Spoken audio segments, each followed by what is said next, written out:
श्री अजितभाऊ फाटके पाटील यांची आम आदमी पार्टी महाराष्ट्र प्रदेश कार्यकारी अध्यक्षपदी निवड झाल्याबद्दल हार्दिक अभिनंदन।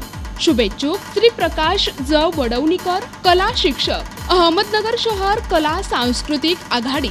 संपर्क 75 59 37 55 36। पुणेगाव धरणाच्या डाव्या कालव्याच्या सिमेंट अस्थिरीकरणाच्या कामामुळे भूजल पातळीमध्ये मोठी घट होण्याची शक्यता असल्यानं मावडी शिवारातून प्रारंभ करण्यात आलेल्या कामास मावडी येथील शेतकरी आणि ग्रामस्थांनी विरोध केला आहे।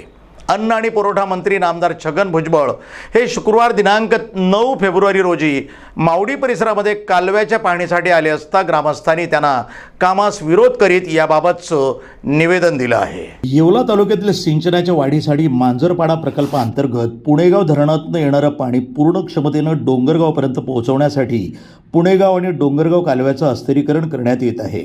या कामास 242 कोटी रुपयांचा निधी मंजूर असून यामध्ये अस्थिरीकरण, काँक्रिटीकरण, पूल, कालव्याखालून जाणारे पाणी यासाठी HMD सुविधा, नदीवरील पूल, कालव्यास गरजेनुसार संरक्षक भिंत, गेट आदी कामांचा समावेश आहे।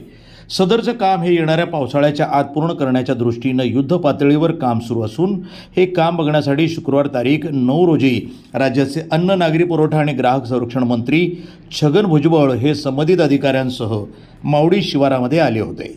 दरम्यान मावडी ग्रामपंचायतीच्या 26 जानेवारी 2024च्या ग्रामसभेमध्ये ग्रामस्थ आणि शेतकऱ्यांनी कालव्याचा पावसाळी, रब्बी, खरीप आवर्तनानं मावडीच्या शेतीस मोठा फायदा होतो।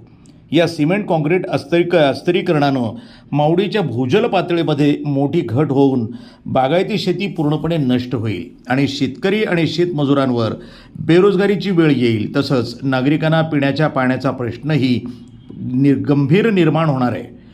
या कामास ग्रामस्थांनी विरोध करत काम बंद करण्याचा यावेळी ठराव संमत केला होता। दिगंबर पाटोळे, वणी, जिल्हा नाशिक, NTV न्यूज मराठी।